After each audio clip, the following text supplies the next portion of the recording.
everybody. This is Fred Quinn, and this is Tell Me a Story. Don't adjust your television. Everything is fine out there. It's just Halloween time of the year, and we are going to give you some tricks and treats today. Let me tell you what we're going to do for you. We're going to do some tricks and teach you a trick or two. We're going to visit a haunted house. We are going to hear a new story or two. One about Stanley the dinosaur. One about trick or treat. Trick or treat, don't you think my ghost is neat? We're going to do some more tricks, and we're going to tell you tricks about fishing. And then we're going to tell you a Halloween love story. So, stay tuned, everybody out there. Happy Halloween. We shall be back in a very short time.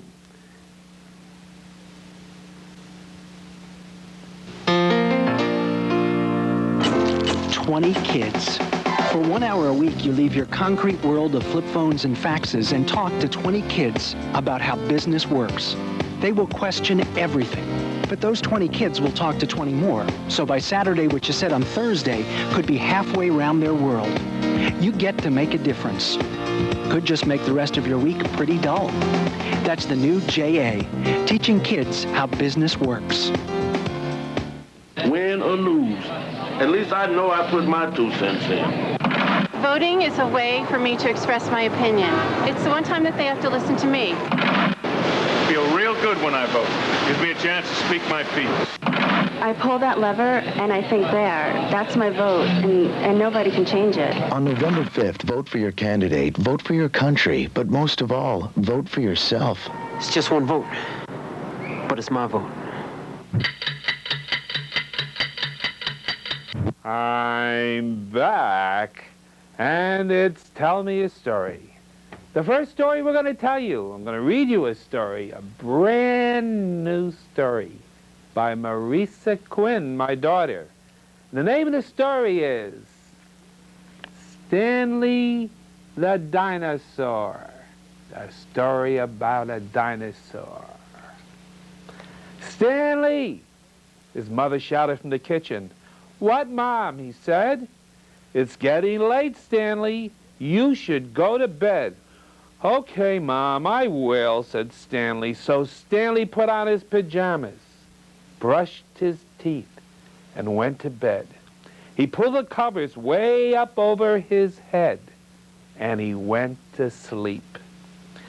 That night, Stanley had a strange dream. He dreamed that he was a dinosaur, but a friendly dinosaur. He had big dinosaur teeth and big dinosaur eyes. He also had a big dinosaur tail that he tripped over when he walked. And just then, Stanley's dream ended, and he woke up. Stanley felt very weird when he sat up at his bed, and he wiped his eyes. To his surprise, his hands were big green claws. Stanley was so confused, he jumped out of bed. He ran to the mirror and saw a dinosaur. Stanley really was a dinosaur. What would he tell his mother? Stanley was about to find out what his mother would say, because his mother was calling his name.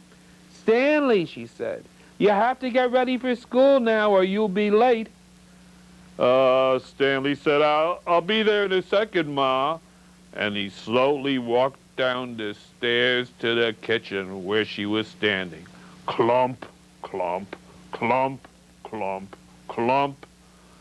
"Stanley! Oh, my goodness! Is that you?" She was scared. "Yes, Mom. It's your son, Stanley." "Oh, no," his mother said. "What happened?" "I don't know, Mom. I had a real weird dream, and I woke up. I looked in the mirror because I felt strange. I saw that I was a dinosaur instead of a boy." Stanley's mother put Stanley in some huge clothes and took him to the vet. The vet was so surprised to see a real live dinosaur in his office that he just stared at Stanley. "How did this happen?" the vet asked. Stanley told the vet about his dreams. The vet didn't know what to do. He just told Stanley to go home and to get a lot of rest. When Stanley got home, he jumped right into bed. His big tail hung over the side, and soon he was fast asleep. This time, Stanley didn't have a dream. He slept for a very, very long time. And when morning came, he was afraid to open his eyes. He kept them closed and said to himself, "Maybe if I wish really hard and count to 10, it might be okay. So kids out there, would you count to 10 for me now with me? Let's see if we can help him out. 1, 2, 3, 4, 5, 6, 7, 8, 9, 10. He opened his eyes and he ran to the mirror. He wasn't a dinosaur anymore. No teeth, no tail. He wasn't green anymore either, and he ran downstairs to show his mother. She was so happy that she gave him a big hug, and she sent him to school. When Stanley got there, all of his friends wanted to know why he had been absent the other day. Stanley just smiled and said, "Well, my mother said I looked a little green to her. She thought I was sick." "Are you feeling better?" his friends asked. "Much better now," said Stanley, "much better." The teacher said to the class, "We have a very wonderful new surprise. We're starting a new unit today. We're going to study dinosaurs." Stanley started to laugh to himself, and the teacher said, "Stanley, why are you laughing?" "Oh," said Stanley, "I know a lot about dinosaurs." And that's the end of the story. I hope you liked it. And now we're going to show you a little trick. I have some magic ghost ropes here. 3 ropes. Well, let's see what they are. I've got a little baby rope. I've got a middle-sized rope. And I got a great big rope. Let's see what we can do. We're going to fold them up. Fold these 3 ropes. The little baby rope we're going to fold. The medium-sized rope. And the third rope over here. We're going to count to 3. 1, 2, 3. And I'm going to pull them. And up. And now, all the ropes are the same size. Let's see what happened. Well, there's a pretty big rope. There's a bigger rope. And there's a little teeny rope. The trick of the 3 ropes. Now, I think we're going to visit a haunted house. Yes, we are. A haunted house. This is Jan Bienkowski's haunted house. Let yourself in. And it's a story about a visit from the doctor to the house. Let's see what's happened. "Come in, doctor." "Yes. It is a quaint old place. Chilly, though. Let's look under the stairs." Oh, you see what you can see under the stairs? There's a little ghost. And you see the woman up here in her picture is up here. That lady, if I pull the tab over here, what's going to happen? Can you see her eyes and the eyes of the cat? Looking around.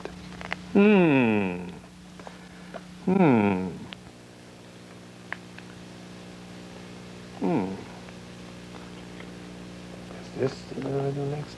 Oh, I seem to have lost my appetite. I seem to have lost my appetite. I don't know what's wrong with me. Let's see, first of all, what's over in the fridge. Oh, yikes. Spaghetti and a hot dog and fried eggs. Oh, my goodness. And over here, can you see the sink? I see an octopus coming out of the sink. Oh, my goodness, what a house this is. What a house. I just can't seem to settle down. In fact, I can't sit still for 2 minutes. Can you see the birds over here on the wall? See if we can get them to pull the tag. No, they're starting to fly. No, Doctor, I don't have many visitors.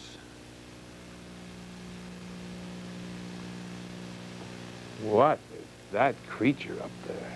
And let's check out the bathtub. Can you see the bathtub over here? Ooh, my goodness. I don't think I'd want to take a bath in that place.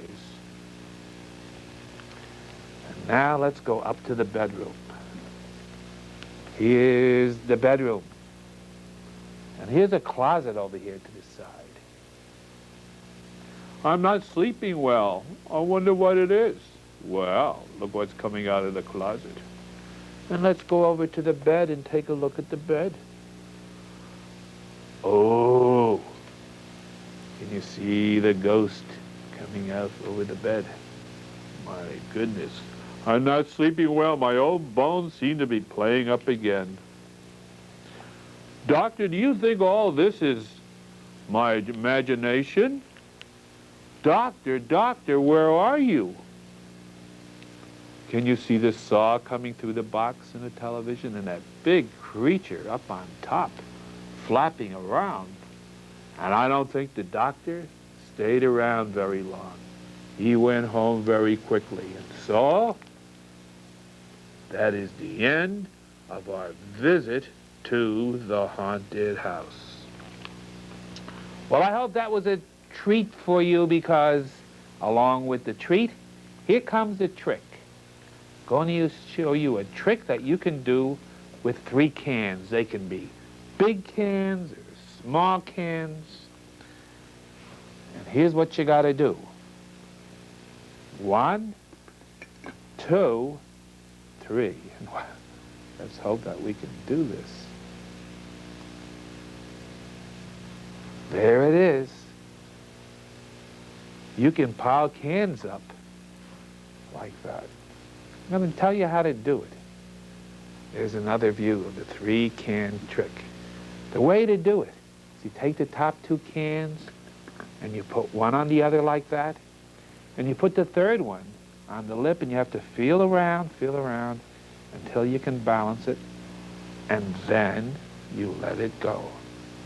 So we saw a couple tricks, we had a couple of treats, and we're going to come right back in a minute with a brand new Halloween story. Stay tuned. We'll be right back.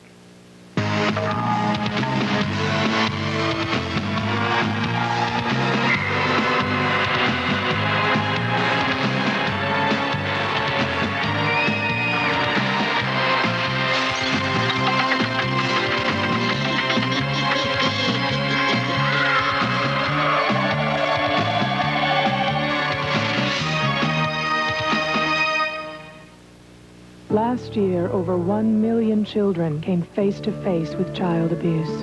But this year, there's a program that can help stop the abuse before it starts. A program that reaches out to new parents, that teaches them how to cope with the stresses that lead to abuse. But we need your help where you live, because without it, many of the children born today will become victims of abuse tomorrow. Call 1-800-CHILDREN. The more you help, the less they hurt. Congratulations, Cranford, on your 125th anniversary. Thanks a lot. happy birthday, Cranford. Congratulations on 125. It's always nice to meet anyone who's older than me. Hi out there. This next story, a brand new story that I wrote. I want to dedicate this story to a wonderful school teacher that I often used to visit in her classroom, B.J. Frazier. B.J. passed away not too long ago. Many people in Linden know B.J. She was a deaconess at the Presbyterian Church over in Linden. So I'm sure that many of you out there in the Linden area probably know B.J. And B.J. once wrote a story about a pumpkin ghost. And it kind of gave me an idea to write my own pumpkin ghost story. And so here it is. This one's for you, B.J. Trick or treat, trick or treat. Don't you think my ghost is neat? There once was a little boy in Pleasantville, New Jersey, named Davy. Davy loved Halloween, especially the Halloween parade that they had in his town, because first prize, the best costume in town, would always win a trip for 2 kids and their families to Disney World. He wanted so badly to win. He was in 1st grade. And he had a very good friend, Laurie. Laurie was in an automobile accident the year before, and she was in the hospital for a while, and Davy used to visit his good friend. But she was getting a lot better, and with crutches, she was able to walk around. And there's another person in this story, or another character, Adam. Adam was the cutest little dog, the very faithful friend of Davy. Well, Davy had an idea, a great idea, he thought, for his costume. He went to a lawn sale, a garage sale, and he bought a little ghost costume. His idea was to be a pumpkin ghost. And so he got some seeds from his mother. She bought them in town, and in the beginning of the summer, he planted them. He planted a lot of seeds, and Laurie came over and helped him. And every day they would come back and water the ground where the seeds were planted and wait to see if anything was going to happen. And one day, little green things started to come out of the ground. And they started to grow and grow into vines with leaves. And they started to grow bigger and bigger, and little round pumpkins started to form. Green at first, and then they started to change colors. And by the end of the summer, Laurie and Davy found out that they had a very big pumpkin patch.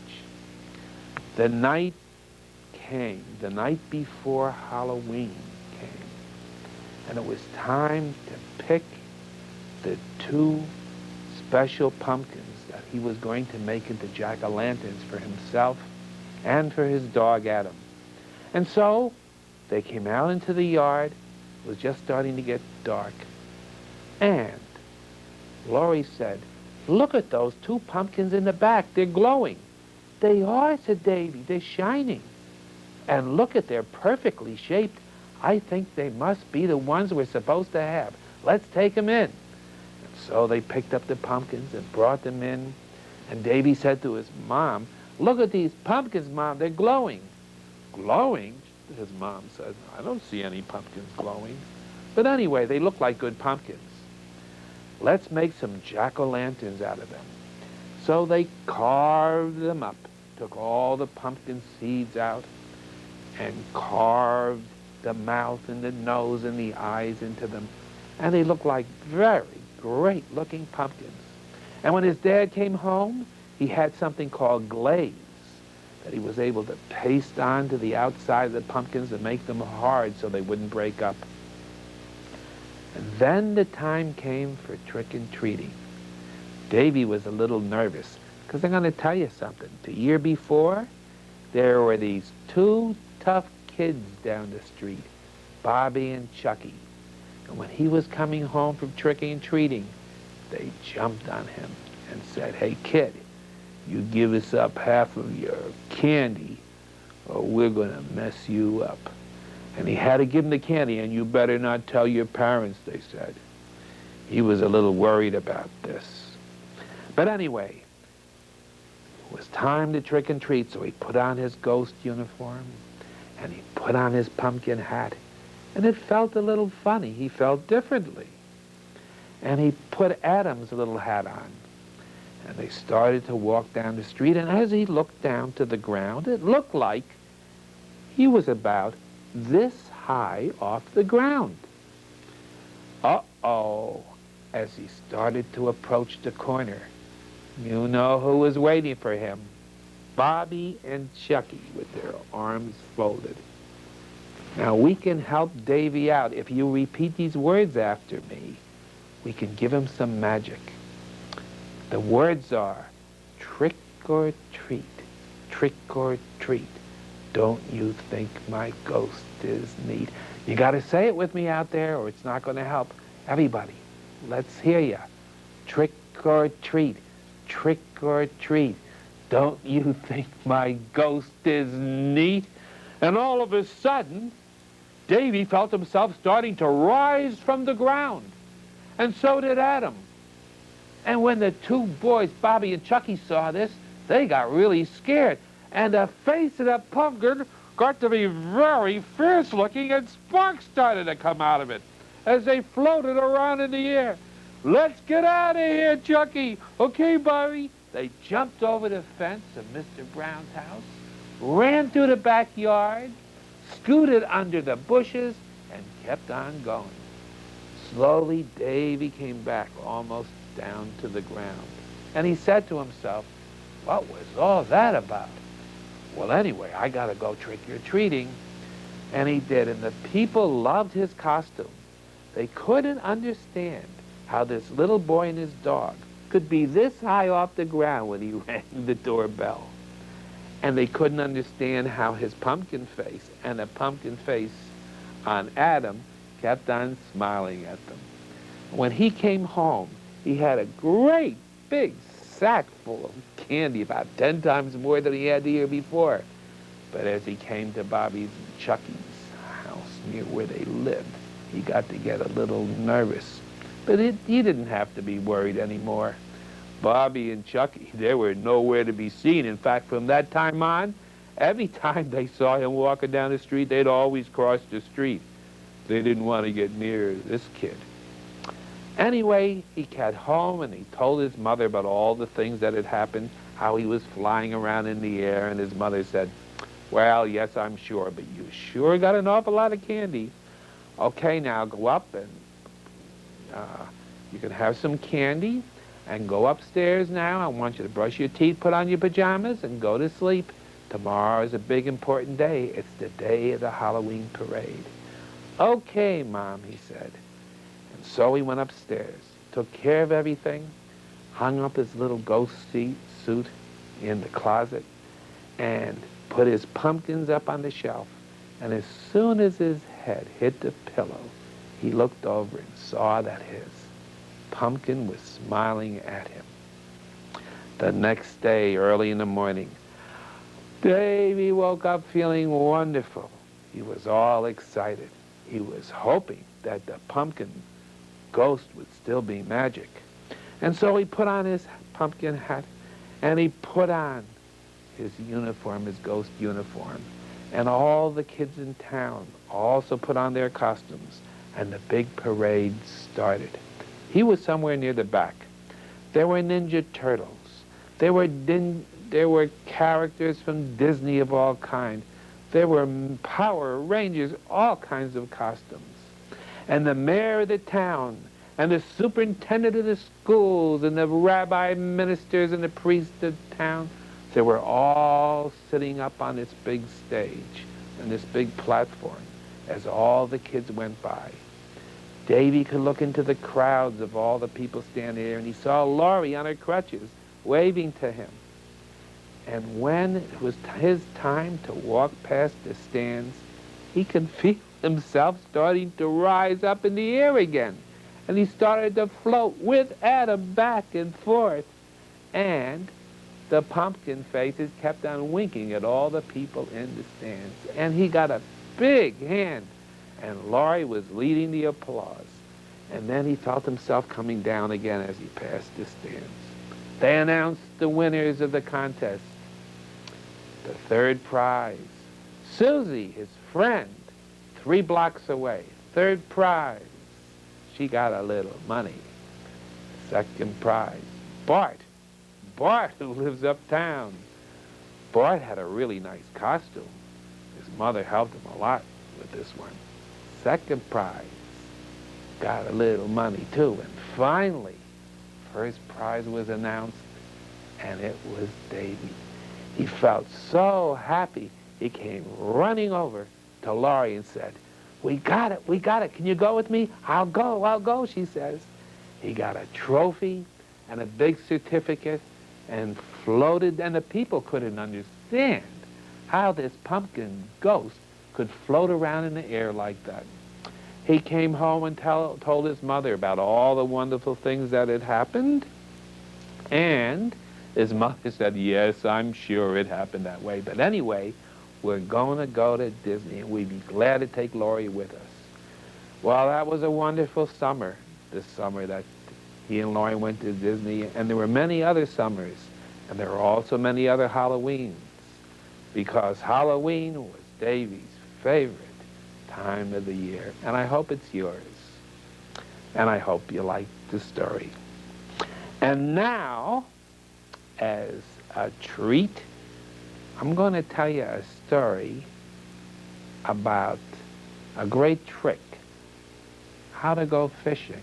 You can tell your mother and father this, the secrets of good fishing. I grew up in Pennsylvania, and there were a lot of ponds around, little lakes. And one day, my uncle sent me a great big can full of pretzels. They were very salty and kind of stale pretzels, to tell the truth. And after I had a couple, I thought, well, I don't like them too much.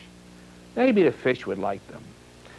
So I walked over to the biggest pond, and I threw a couple of pretzels in there, and the fish started to swim and jump at those pretzels. They loved them. So I threw a couple more, and more fish, and more fish.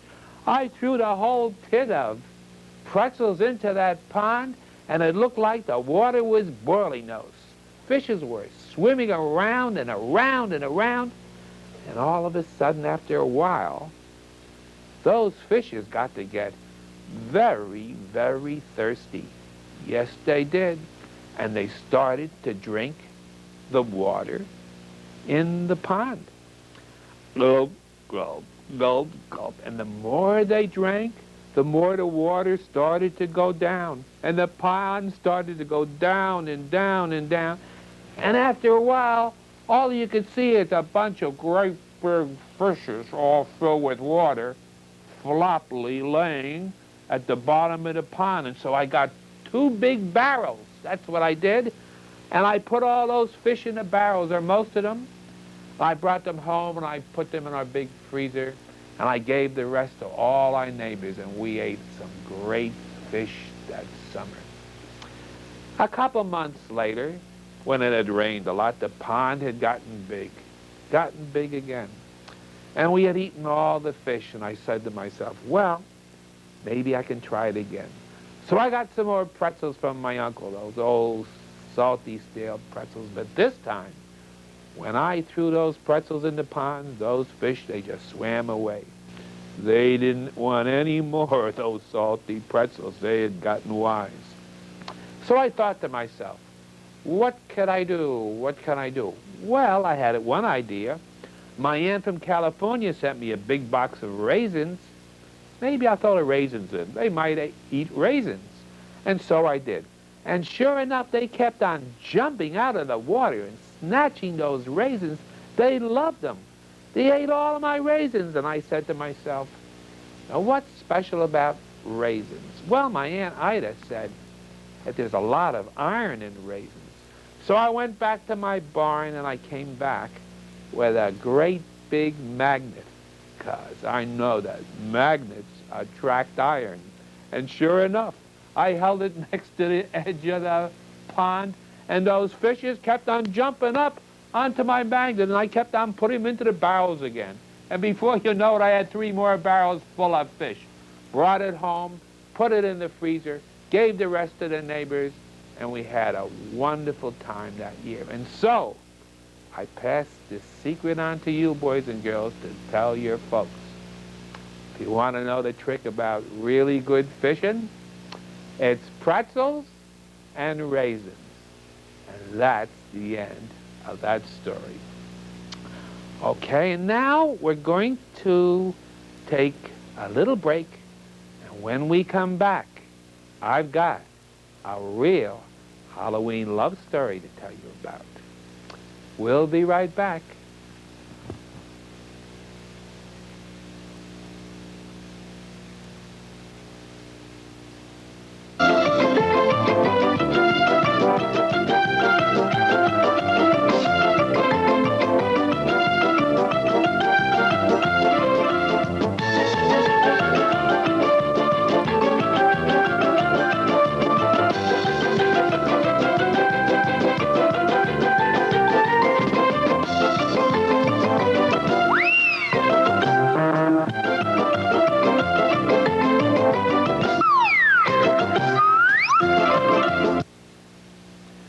Hi.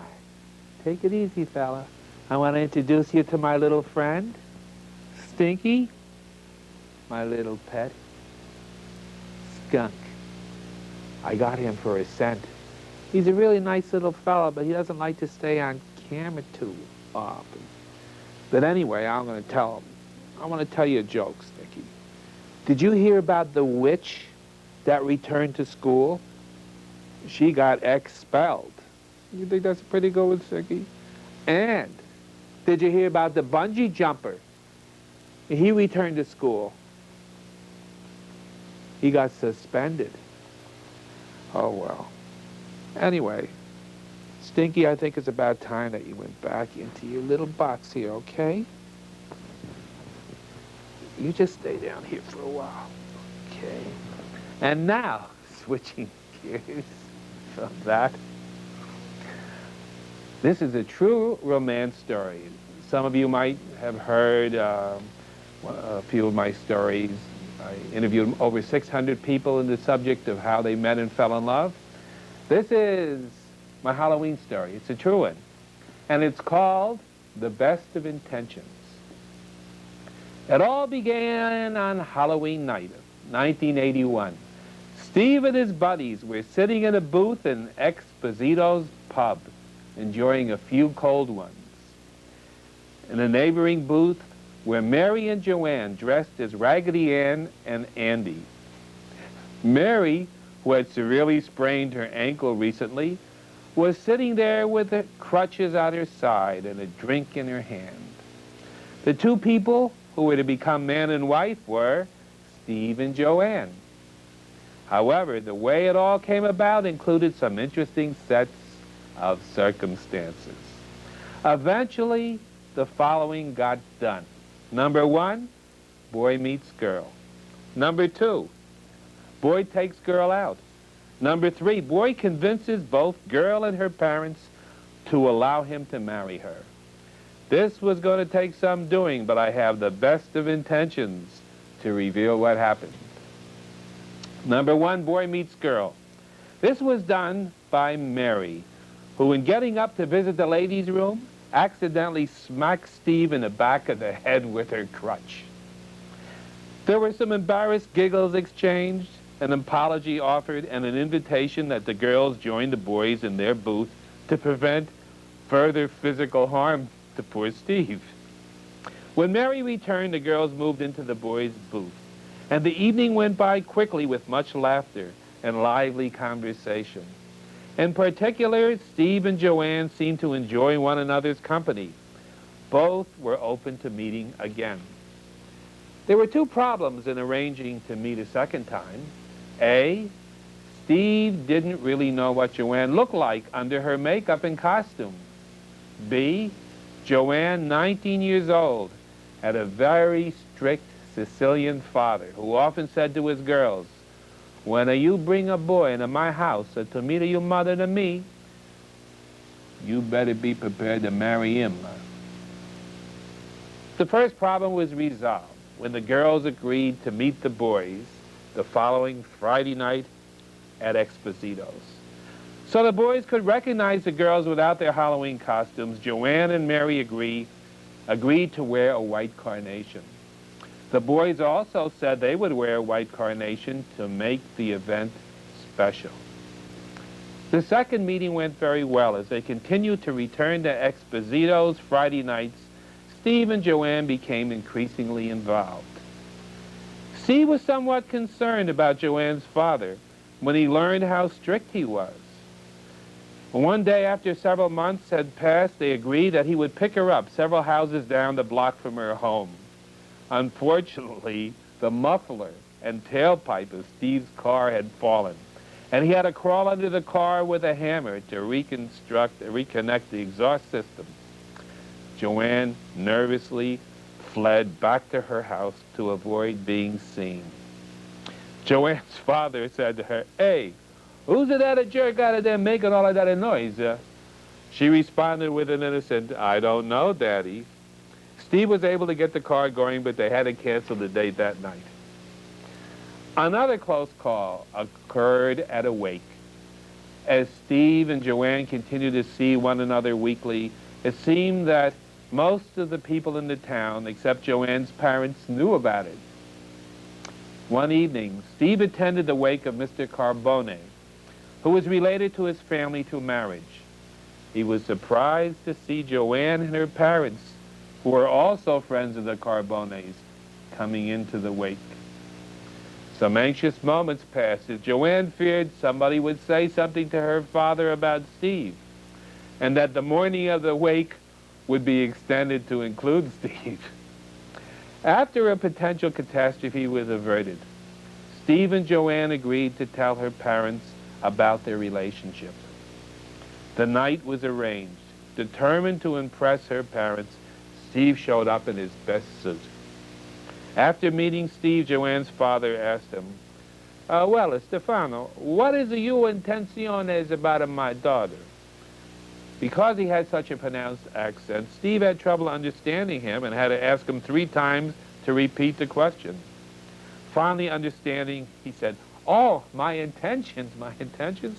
Sir, I have only the very best intentions toward your daughter. I love her, and I respect her." After the evening was over and Steve had left, Joanne asked, "Well, Pop, what do you think about Steve?" "Well, I tell you, Joanne, I think he's a good man. I'm glad he's a working man and he's going to school. But one thing, I don't think he's a hero too good. I got to keep on repeating myself to him." 15 Halloweens have since passed. Joanne's father and Steve are reasonably good friends. Exposito's is doing very well on Halloween nights, and Mary's ankle is healed many, many years now. Steve and Joan have been together now for 10 years as husband and wife. Their 3 children have a certain fondness for Raggedy Ann and Andy, and so does Steve. I hope you like that story. I'm going to end the story by showing you a story that was created by one of the classes that I visit, a first grade class. And they wrote and kind of did the artwork on this. So I hope you can see it from there. It's Mr. Quinn and the Spooky House, written and illustrated by grade 1.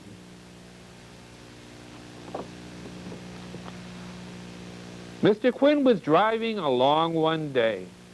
His car stopped and he got stuck in mud in front of a spooky house. It started to rain. He was tired, so he went into the house to take a nap. He decided to get a snack first. He opened the refrigerator and he saw a skeleton. He closed the refrigerator door and went to the bedroom and he saw a mummy. So he went to the living room to lie down on the couch. But Frankenstein was on the couch.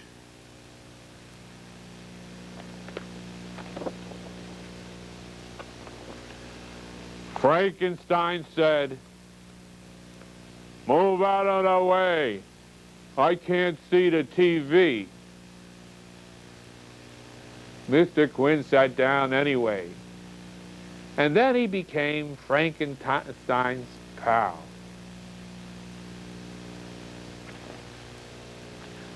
So Frankenstein helped Mr. Quinn pick up his car, and they went back to New Jersey, and they were friends forever after. That's the end of Mr. Quinn and the spooky house. Well, children of all ages out there, I hope you enjoyed this story. I hope you read stories to one another, because life is a wonderful story. And so, till we see you again, this is Fred Quinn, Tell Me a Story, signing off from TV 35. We'll see you soon. Bye for now.